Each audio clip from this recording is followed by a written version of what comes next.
gumagana siya. Ito yung PC natin sa bahay. Gumagana kapag single lang yung RAM. Yun. Yung RAM natin mga master yun. Gumagana siya. Pero kapag kinabit ko itong tatlo, blackout. Okay. Time for troubleshooting mga master. Isa-isahin natin. Ito lang na ibang brand eh. Tingnan natin yung brand, baka nagko-conflict sa brand o yung kanyang frequency. Okay? Ito yung RAM natin. Pare-pareho naman yung brand niya saka yung mga frequency niya. Tingnan lang natin yung isa. Nilolo ko eh.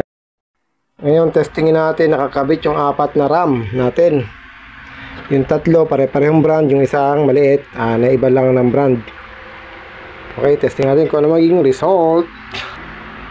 On. So naka-on na yan, gumagana na.